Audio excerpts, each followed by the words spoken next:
I'm Nicole King, and this is Marbella Now. Hey,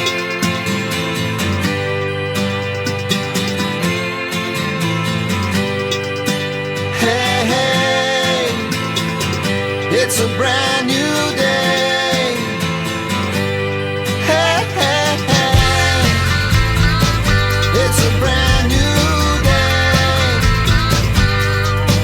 Halfway twisted. I just introduced myself, Nicole King, and my first guest this week is the Coffee King. The Coffee King's name is Sean, and I have absolutely no idea about anything that he's doing except he's opening something in the Centro Plaza shopping centre, which Carlos Garcia Perujo, the manager there, told us about a few weeks ago. And then through Jacqueline, I also got contacted to welcome this guy to the programme to know more what he's doing. So, ta-da, here he is. Sean, thank you for taking the time to come. Hi, how are you? I'm really well, thank you. Thank you for your patience as well. There's been a little bit of a kerfuffle behind the scenes before we started. Not a problem. So, do you live here? Are you visiting just for this opening this week? What's going on? Oh no, I live in Alarin de la Torre, so and I've been here for a few years now, so like 4 actually, not a few. Yeah, and we have a business here in Spain, so we have a full SL, and yeah, the coffee is something that's something that we're launching as of tomorrow officially. We've already got customers here in the Costa del Sol, but from an official sort of statement, I suppose, for the area and for Spain. I know that you know what you do, but Coffee King to most of us doesn't mean anything. Is it a coffee shop, coffee distribution? You've got a special brand. What is it that you're actually launching? So we're launching the brand, which is Coffee King. It's sort of a vision really to be able to bring a good flavoured coffee to the market, initially to the commercial market and then ultimately to the consumer market. And we're doing that in multiple ways. And one of them is in the Centro Plaza, is we're opening a showroom. So it's not a shop, it's not a coffee store. You can't pop and have a coffee as such per se. We work with effectively the top equipment suppliers, and we're also creating an academy here as well, so a coffee academy for training baristas. That's become quite a thing. In fact, living out of England for so long, I actually found it kind of comical that there are people now called baristas. These are people who make coffee, but there are arts to this coffee now, thanks to Starbucks possibly and all the varieties. What does a barista do? What does it entail in? What does a barista need to know? Well, it's a profession to start with. Yeah, if someone is a qualified barista, it's a profession. These guys know about coffee, so they know where the coffee was, how the coffee is grown, and how to extract the best flavour from a cup of coffee. I don't know if you guys are experienced where you'll go to a restaurant or a cafe and you'll get a cup of coffee off someone, another member of staff will come along and bring you a cup of coffee, and they taste totally different. Normally it's because someone isn't trained as much or hasn't taken as much notice of their training, or is you know, that sometimes it's pressure, you know, et cetera, et cetera. So a barista is someone that knows about coffee from origin to cup. Yeah, if that makes sense. It does. And how to do it correctly, and also how to use equipment correctly, et cetera, et cetera, et cetera. I have to say that I never really think about my coffee. I love coffee. But when I go out, I ask for a coffee, preferably without the foam and all the paraphernalia. I just want a nice Spanish cup of coffee. But I only realise that the coffee, when the coffee's bad, so I go places and very rarely say, well, that was a really good cup of coffee. But when the coffee's bad, you always notice that.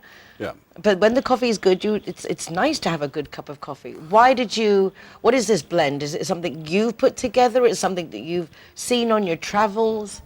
So so it's a special blend to, I created the blend in 2016. And basically we take effectively science, so environmental science, yeah. So different crops have different rainfalls, different humidities, et cetera, et cetera. So each year your crop will be different, your taste will be different. So I decided to create a blend, so a flavour that we could sustain, so that every time you have a drink, let's say a Coffee King coffee, yeah, you would actually pretty much be guaranteed the same coffee each time. Whereas if you have what we call single source, so someone will say it's Colombian, so it's got to be good, yet they've had a really bad year, you'll be drinking a coffee going, this is Colombian, it's supposed to be good, yeah?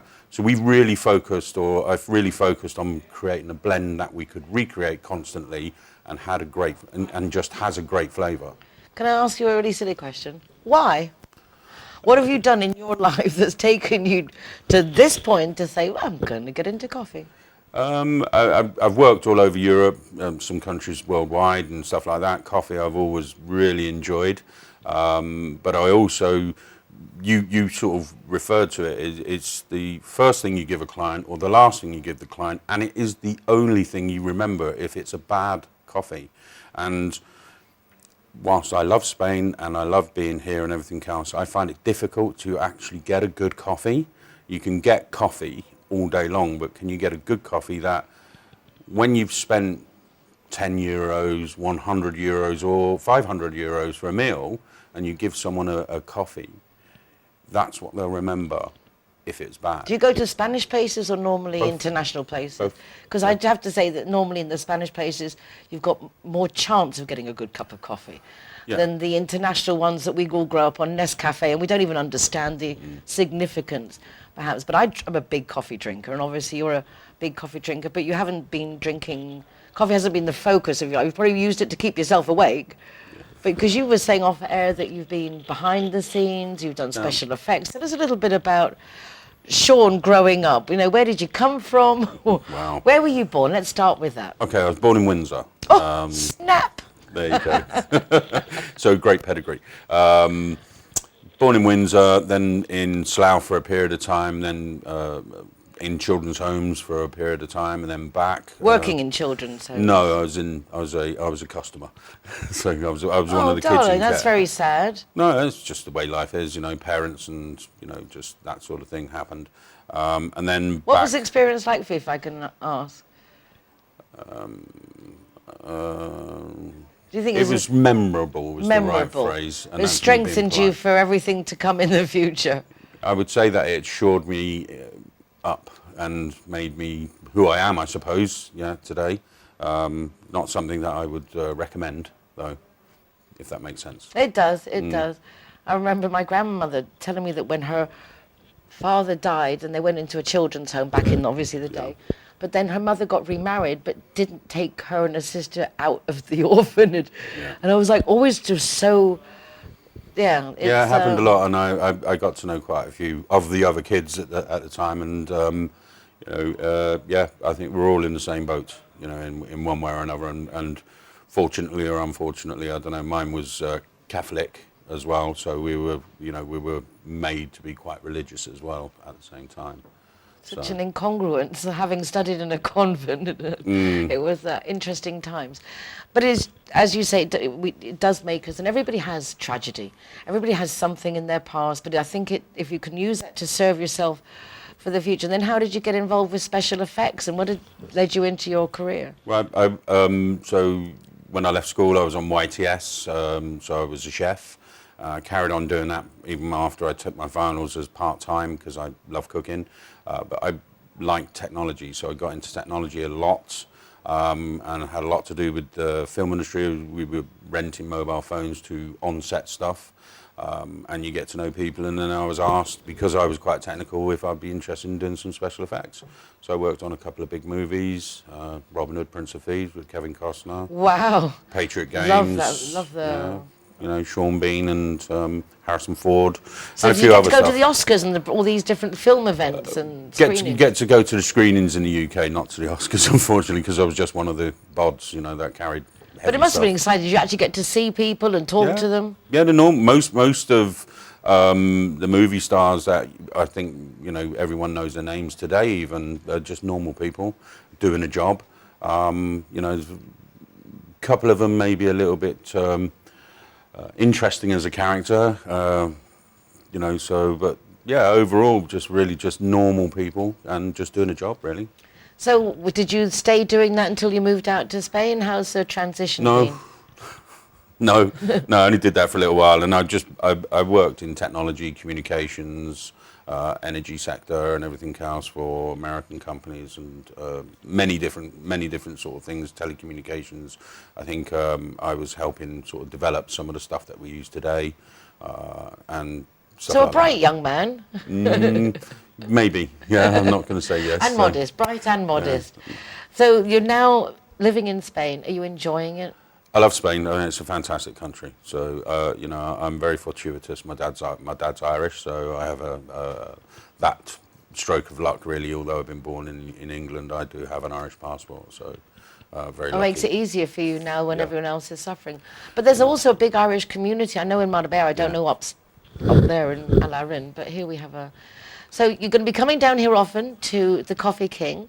Yeah. It's in the Central Plaza shopping centre. Yeah. You can, I suppose, sign up to courses to do a Purista course. What other things will be going on from the main base? So from the showroom is anyone in hospitality can come and have and try and look at equipment that we found in the market here. No one really wanted to do anything or even demonstrate it. They just want to sell it. So we've got quite a range of equipment from small to large, you know, expensive not. Also the alternative, so what most people are used to is the espresso machine. We call it show and go. And then your bean to cup, which is you just press a button. So we've got the full range, and it fits different types of hospitality like hotels or restaurants or whatever. On top of that, we're creating an academy. We've created an academy, the SCA, which is the American qualification standard that's been adopted as an accreditation for a barista. We've adopted that and extended it as well, so that we're putting more emphasis on hospitality, customer services, payment systems, etc. So when a barista, whilst they know how to make a coffee, they also know how to deal with a customer. They also know how to take money. And that's where we want to work, where we are working. Making a with very hospitality. valuable employee. Exceptionally, and also a more complete package as well. Well, congratulations. That's lovely. You've got the whole thing, you say, from the bean to the cup, Yeah. with the machinery in between. So do pop along or, contact Coffee King first, just in case. But the showroom will be there. Central Plaza, really nice to see lots of new things arriving to Central Plaza.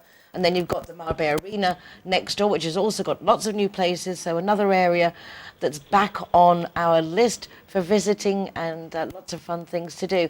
I'll be back in just a moment with more of what's going on in Marbella now, so don't go away. Thank you, Sean. Thank you very much. John's car is still being repaired, so he's delighted that Judy has come to pick him up. However, after a very heavy business trip, he's less than enthusiastic when her car breaks down. I insure with Linear Director, She tells John, so please do relax. I've got this. and she had. The taxi was there in no time, her car safely towed for repairs, and a courtesy car readily available. Call Linear Director on 952 1478 34 to see how they can better your life too. Everyone that comes and wants to join our Zero Hero Association, they will have free non-alcoholic drinks at our venue at any time. Hi guys, Ross here from Hogan Stand. Proud to be a member of the Zero Hero campaign. And we recommend everybody. Nobody drives drinking. Everybody who drives a car doesn't have any alcohol in their system, and we're proud to sponsor the Zero Hero program.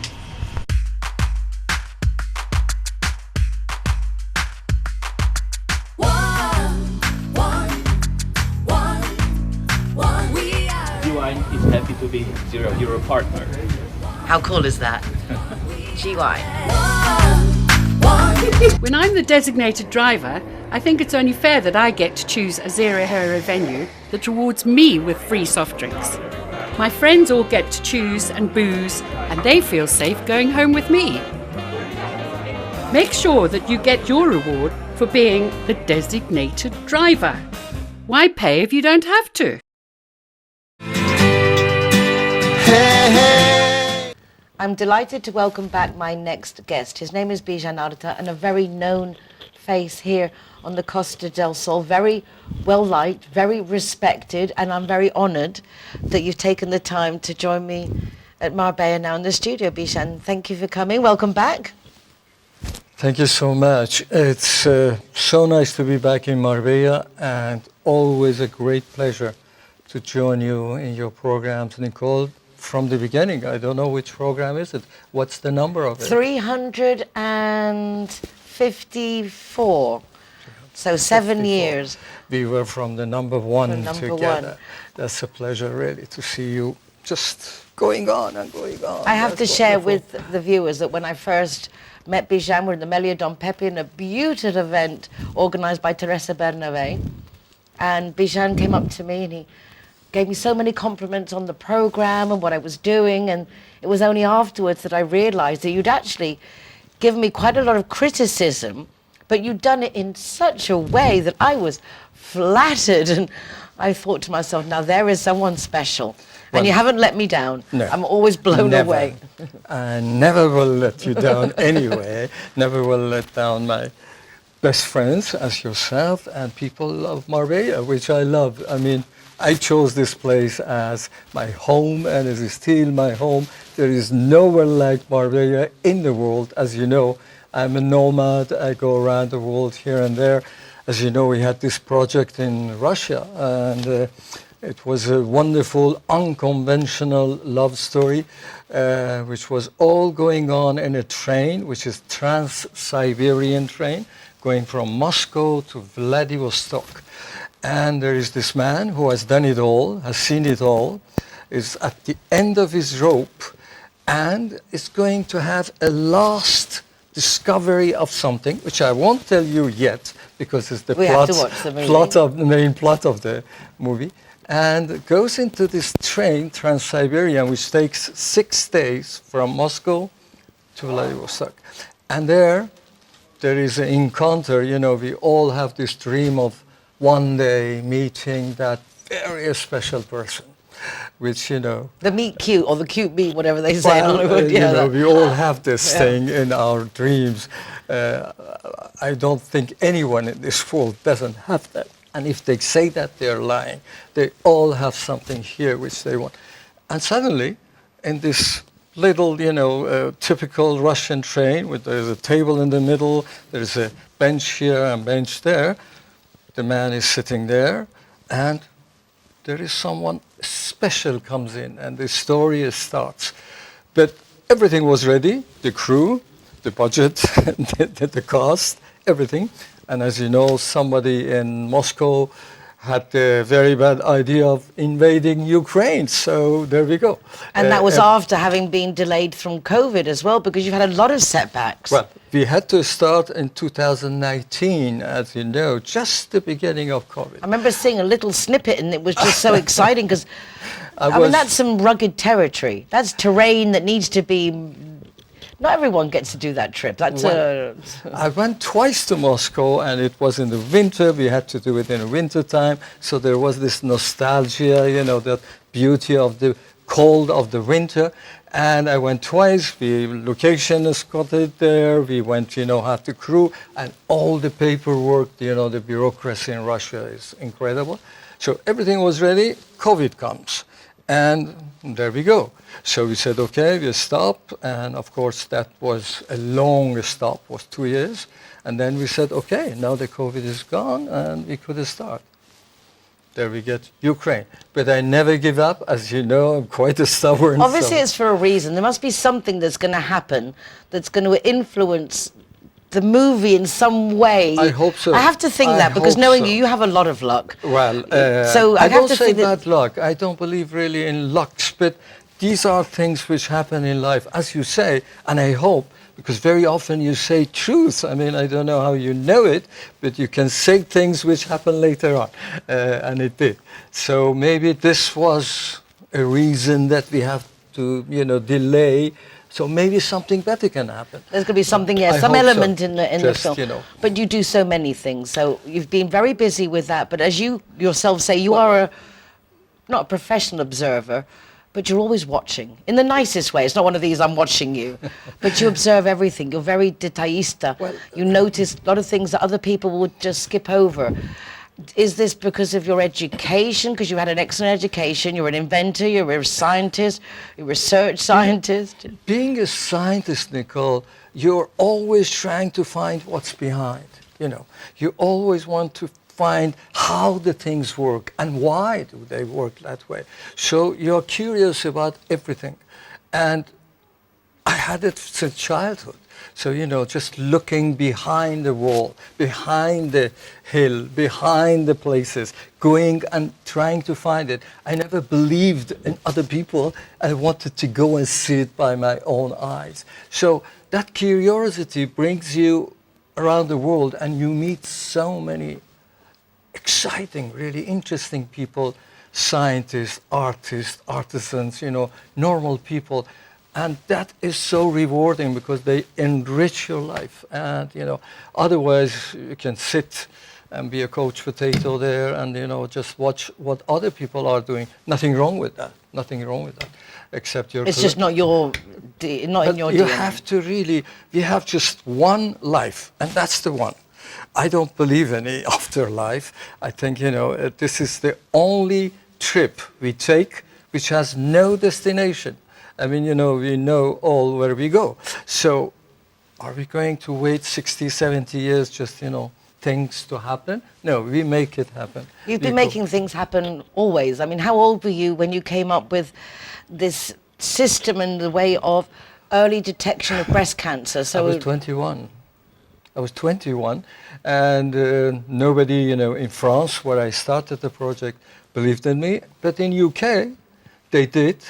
And I went on, and Ministry of Industry there, Mr. Peter Lille was the MP those days, and they believed in it, they helped me, they put money in it, you know, and we developed it, and I patented it, and then I had Prince Michael of Kent giving me an award, so that was really an honor.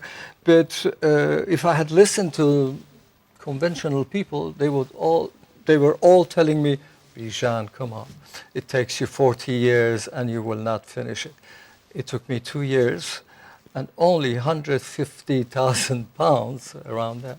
And we patented it, and, you know, I'm glad it saved so many lives. And it is still working, and it's helping pharmaceuticals to develop treatment for the breast cancer. So you see, things in life happen when you start pushing a little bit your train.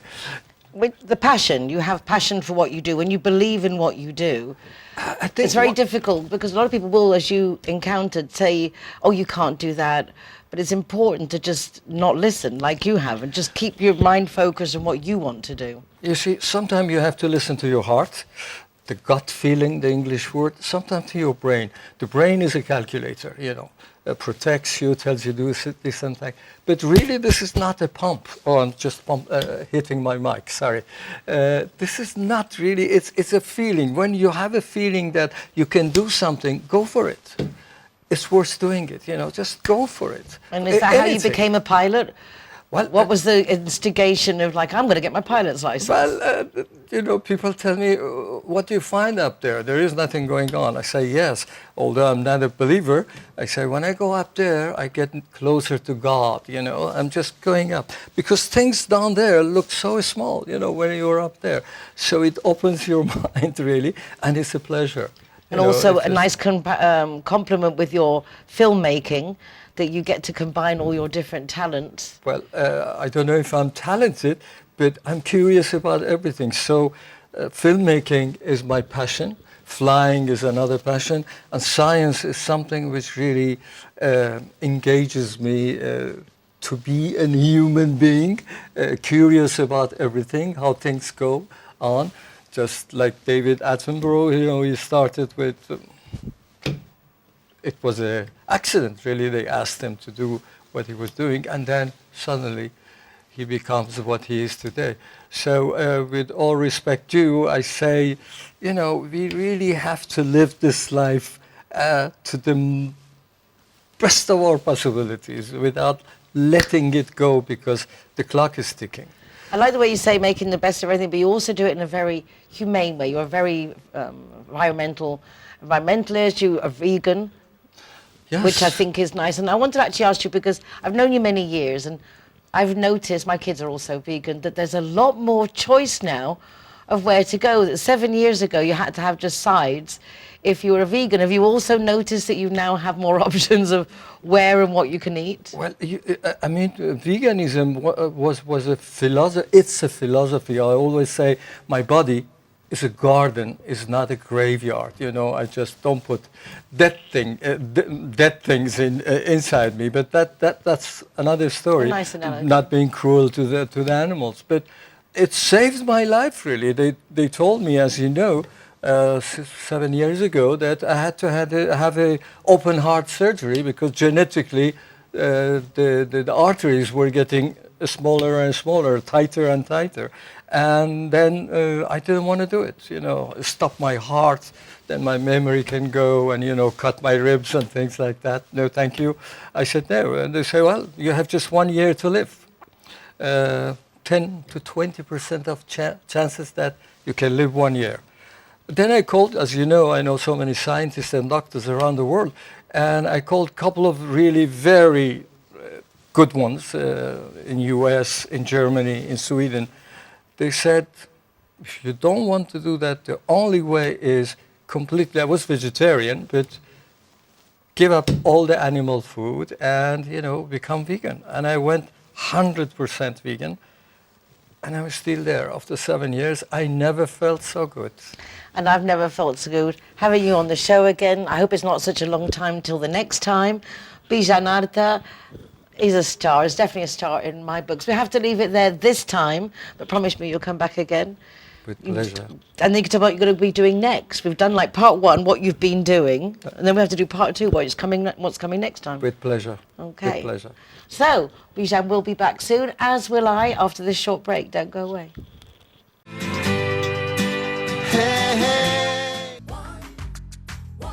Zero Hero, welcome here at the Gaucho de Banús. Let the music get to your heart. Let it set you on your way. No time to hesitate. Welcome to Lemongrass, Doña Lola. Thank you very much. Tearing us apart. Poison arrows shoot straight to your heart. We can change every Zero Hero, welcome to Portofino, Cabo Pino. worth your time. Hi guys, Kazatua is proud to welcome the Zero Heroes. So come on in and enjoy free soft drinks for anyone who is the designated driver. Thank you, Nicole. We are at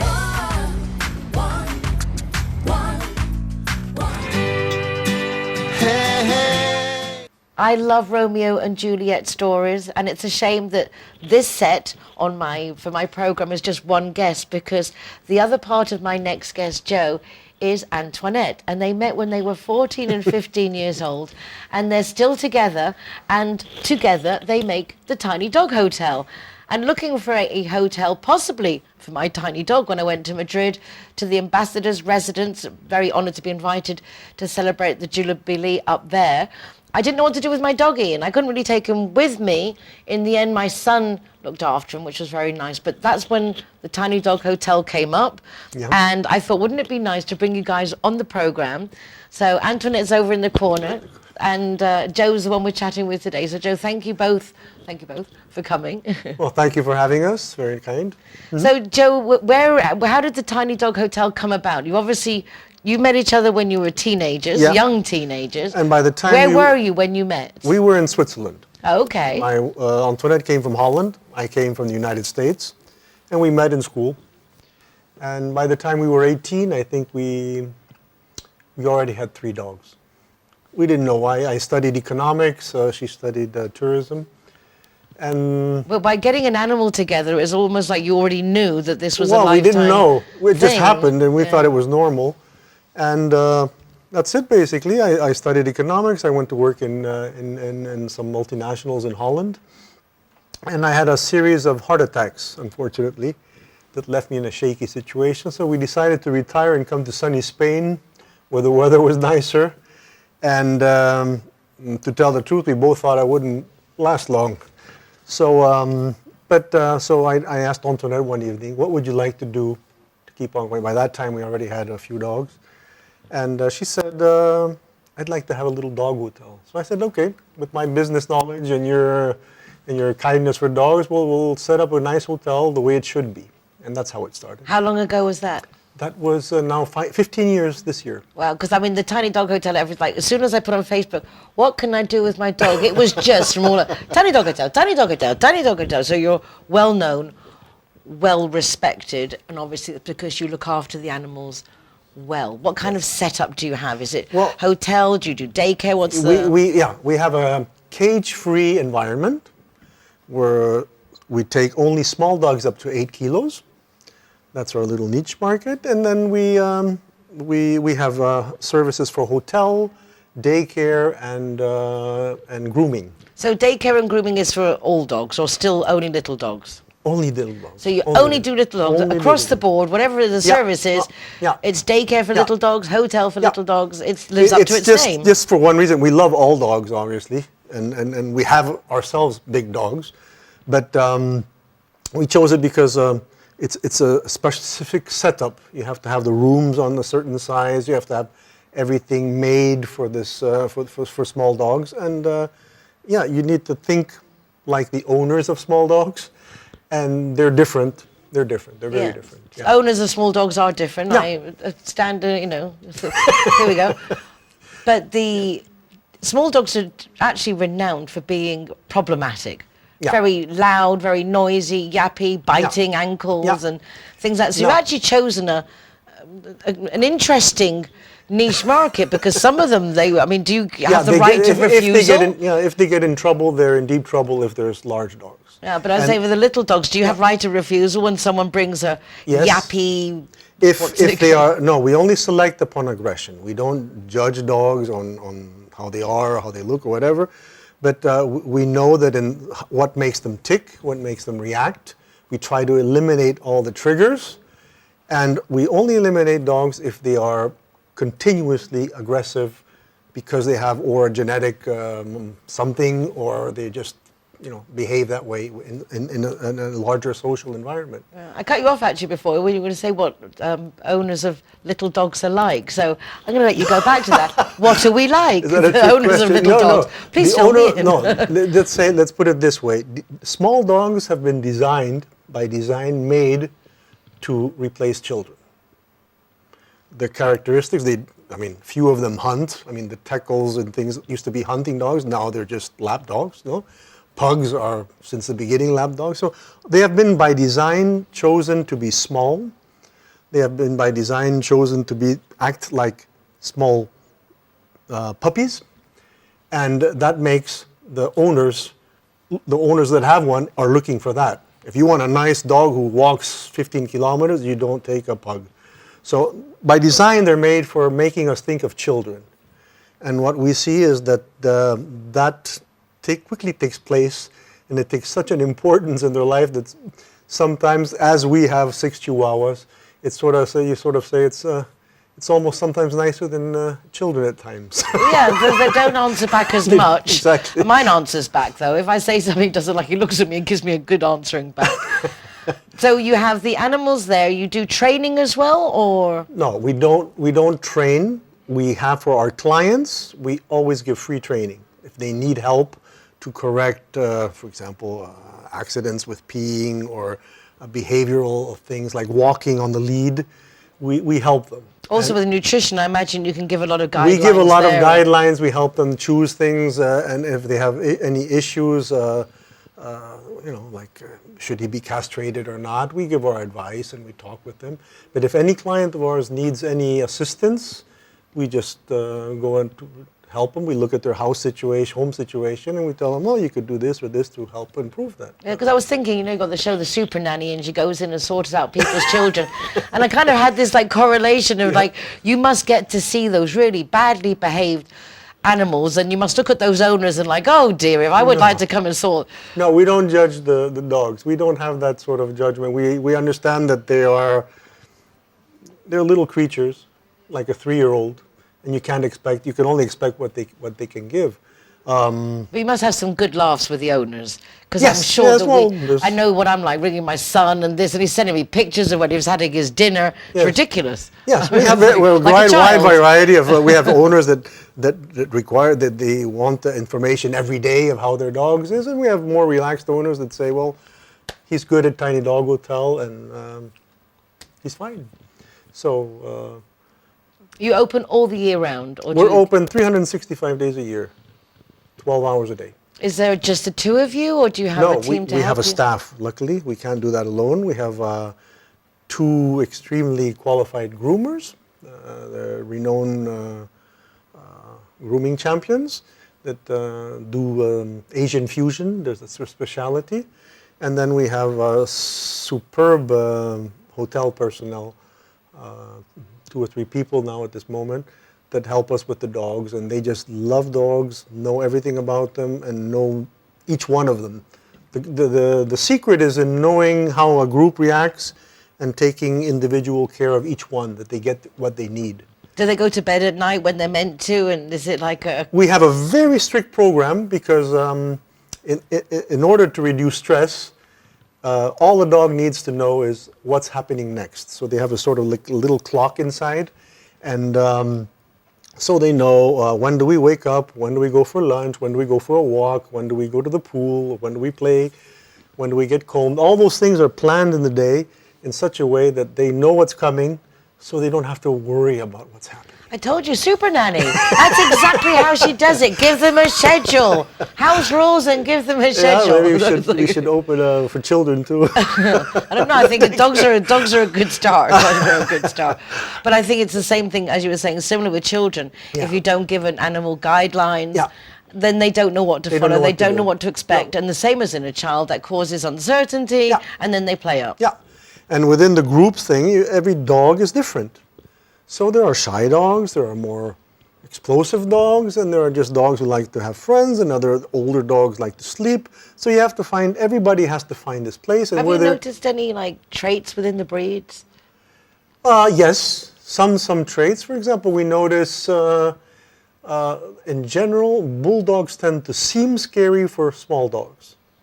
And that's just because, and pugs as well, because of their round face and their eyes that are pointed towards the front. They look at a dog directly in the eye, and that's a sign of aggression for another dog. So they sort of tend in the beginning to have more problems socializing with others because they just look at them in the face. And that, that's how they are. They can't change their morphology, but that's what other dogs perceive of them. And for traits, of course, obviously, there's a lot of different things. Chihuahuas are yappy. What are Pomeranians famous for? Pomeranian, they love their voice, normally. They love their voice. They're very sweet, but they love their voice. They're very smart. Yeah, so they tend to learn very fast where they are and what to do. And I think my dog would probably enjoy a little stay away in the Tiny Dog Hotel, whether I'm here or not here. Yeah. All small dogs love their voice, but Pomeranians and Chihuahuas are on the top of the list. Top of the list, yeah. Joe, I know that you guys are on the top of the list when people are looking to leave their small dog when they go away. The Tiny Dog Hotel, you. Antoinette and Joe, together since they were 14 and 15. So sweet. Absolutely wonderful. Congratulations on a hotel, and thank you so much for coming to share more information so we can know you and a bit more about it. Okay, thank you very much for having us. My absolute pleasure. Don't go away. I'll be back in a moment. Alright guys, so I'm the designated driver tonight, so I'm going to choose the Zero Hero place. So all of my soft drinks are for free. And if you want to go somewhere else, just check out the Facebook, Instagram or the zerohero.es website for any of the bars, discotheques or restaurants on there. I'm happy to go anywhere you want to go, as long as it's Zero Hero. McNulty's is proud to be a Zero Hero partner. Whiskey Straw, a new partner of Zero Hero.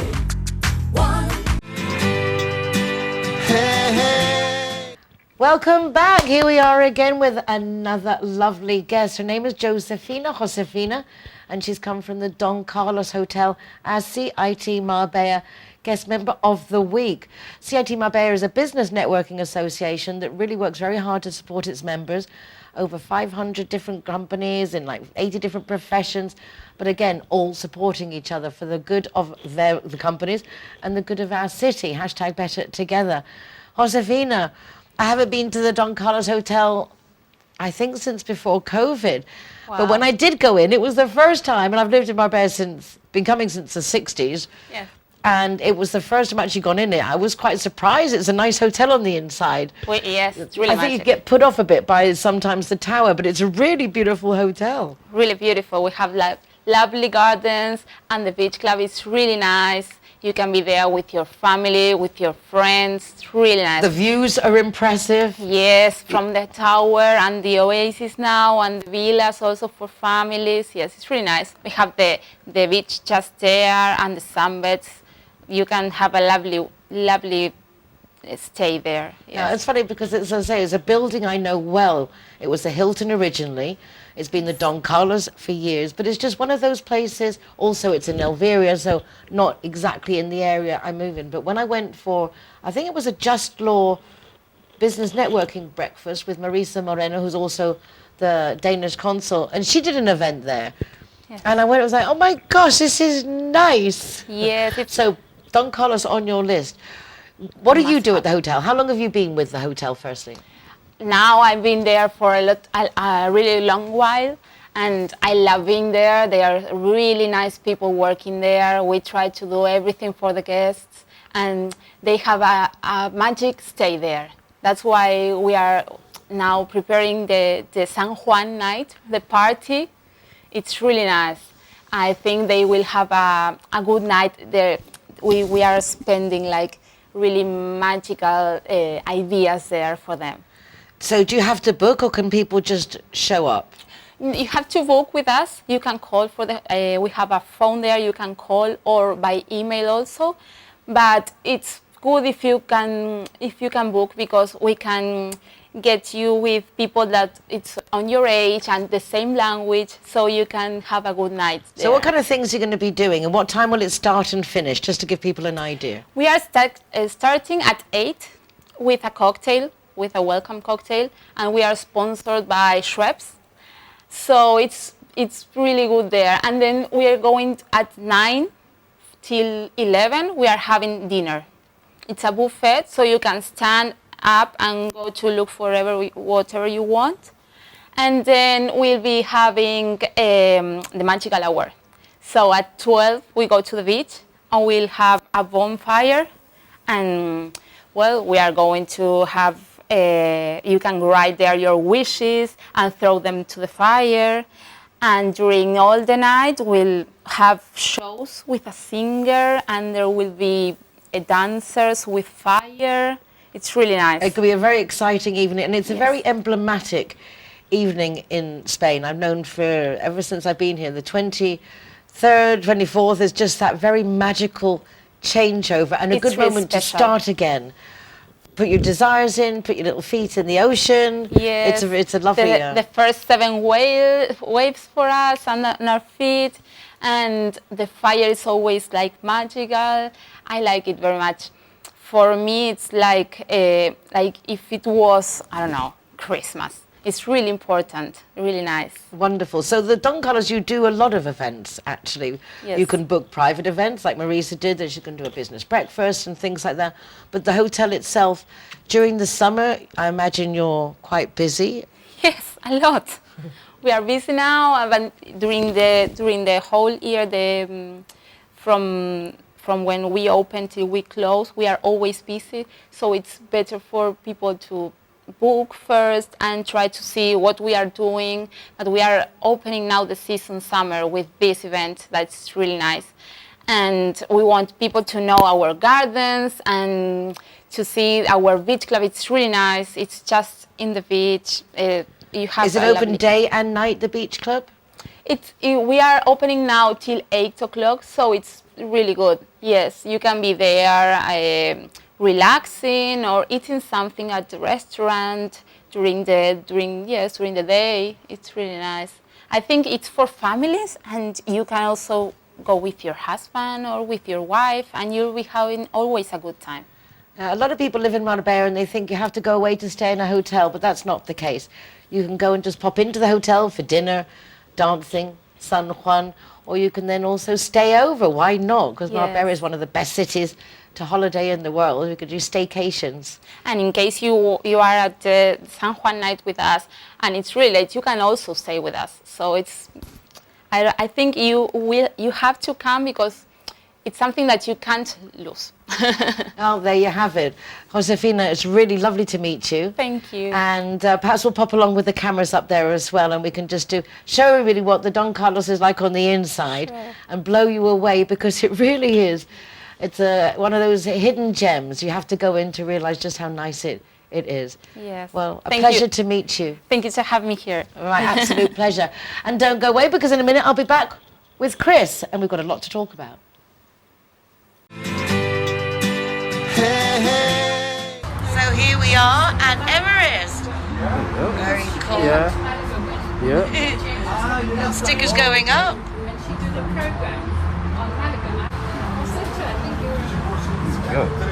Hiya, my name is Govinda. I'm from Everest. Welcome to Zero Hero, to Everest Fusion, to enjoy your cocktails, drinks, and happy hour as well. And food, of course, is delicious. Thank you. We are at So, welcome to Cesar Taperia. Perfecto.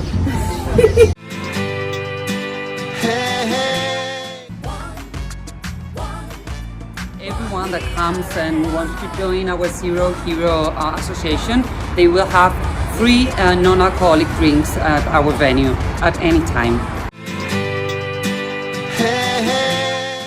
To finish off the show this week, I have a very special guest.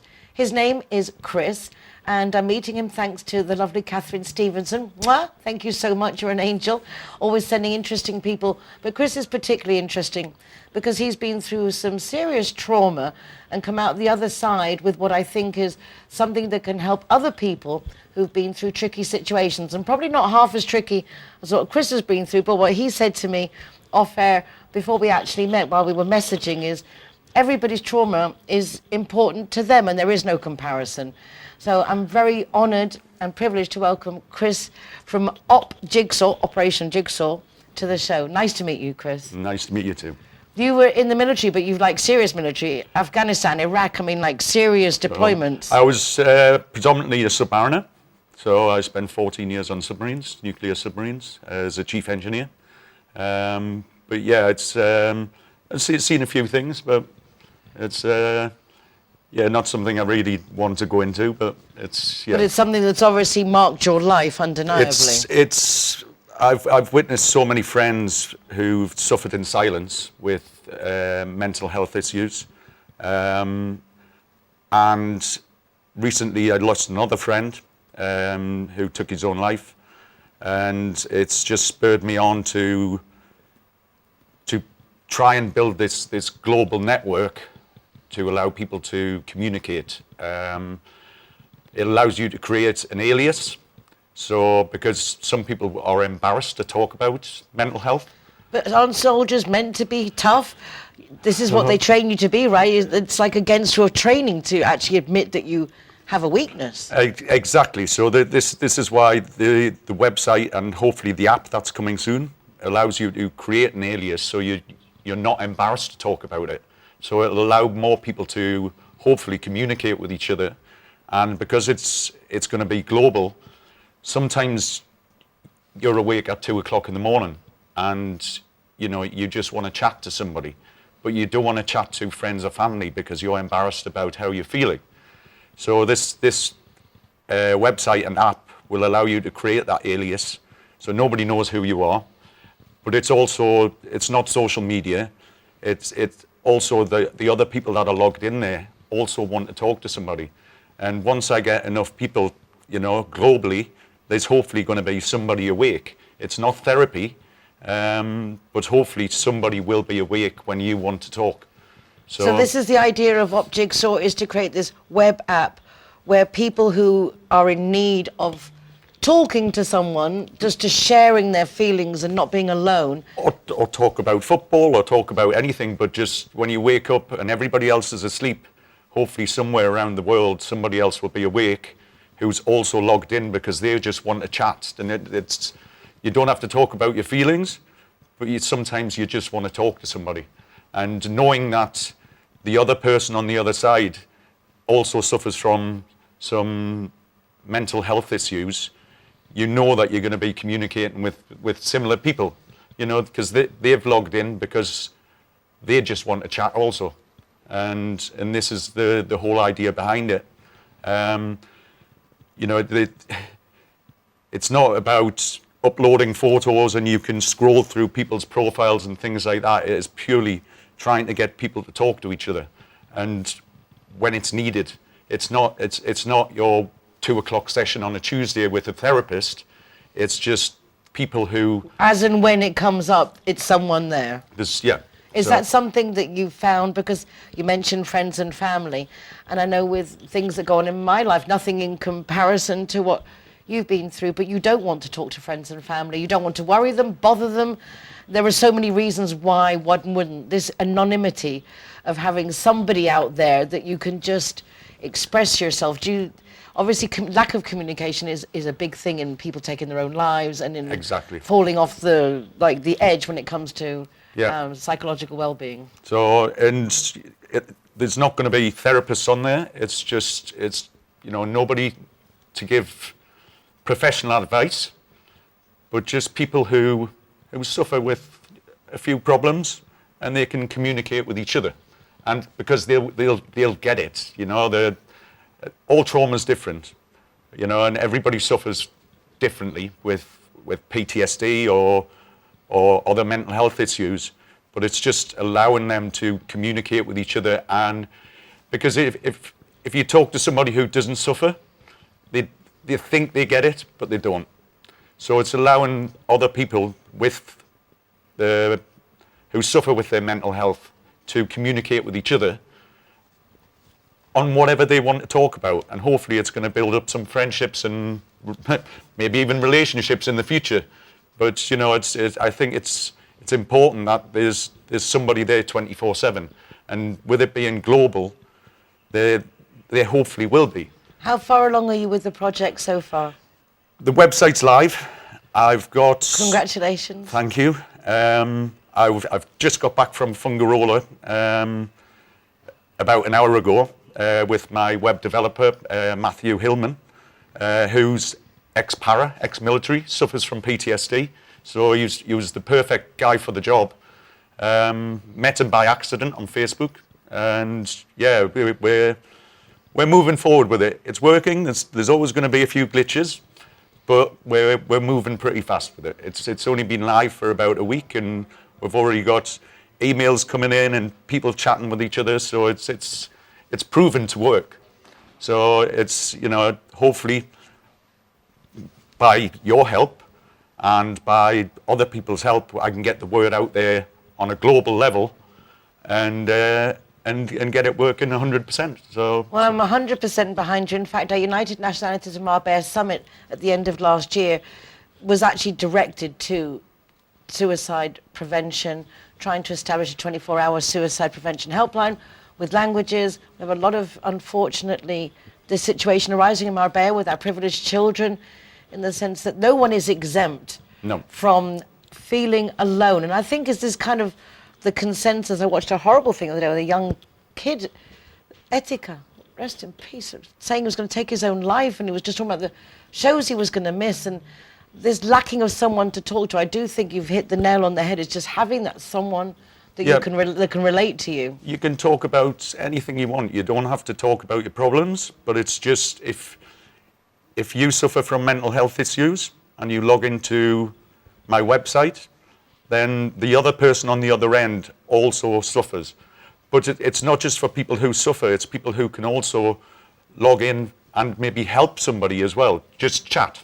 just have a If general you're up chat. for a chat and Yeah. you've got a good vibe and you're not going to push anyone over the edge, very No, important to be there with the right vibe. Exactly, yeah. So, you know, I've reached out to, obviously, all my friends and Matt, my web developer, he's reaching out to, we're going like Help for Heroes and Royal British Legion, but it's not just directed at military, it's just we're both military guys, so we need to get something down first, and then we can play with it afterwards. But it's anybody who suffers from mental health or anybody who think they can just have a chat, but that's all it is. It's chat. It's not scrolling through pictures or surfing. No, it's there somebody. for a purpose, to connect people that want to help each other, not lose it at those times, those crucial moments, because it's those wee small hours of the morning. And you're wide awake and everybody else is asleep and you're embarrassed to talk to people. You feel alone. Yeah, exactly. That's exactly what it is. So, and hopefully the app will be following shortly. And yeah, we discussed some big ideas. I've already got some T-shirts. But yeah, just to get the word out there, and thanks to yourself, hopefully, you're helping to get the word out there, and that's what matters, and because that's what it's all about. It's not a business, it's not a charity, it's something I've invested in, just to get people communicating. Is it helping you, the setting it up? Do you feel that it's like, because other people also, if they get involved, it's another way of easing the pain, so to speak, when you're invested in something to help others. And also, we're going to have, this is what we discussed today, like a feedback email address. So if people have ideas, they can suggest the ideas, and if we feel they're going to help, we'll implement their ideas, so then they feel part of the community as well, So so everybody can be part of it.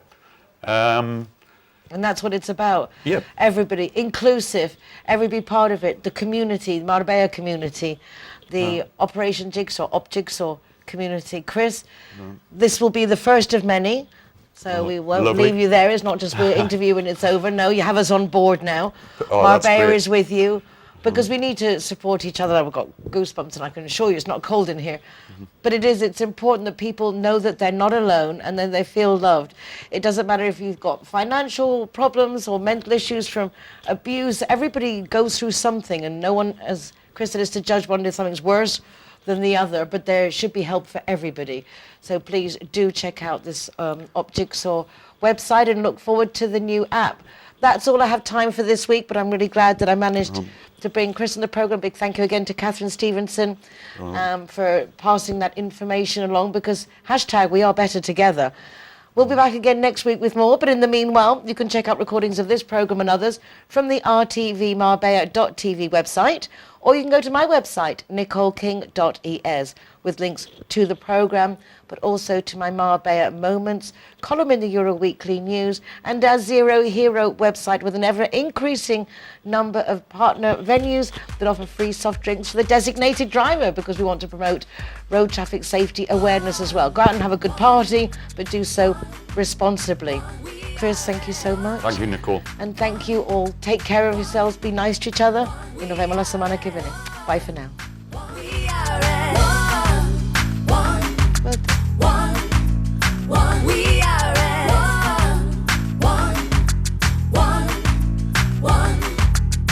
Let the music get to your heart.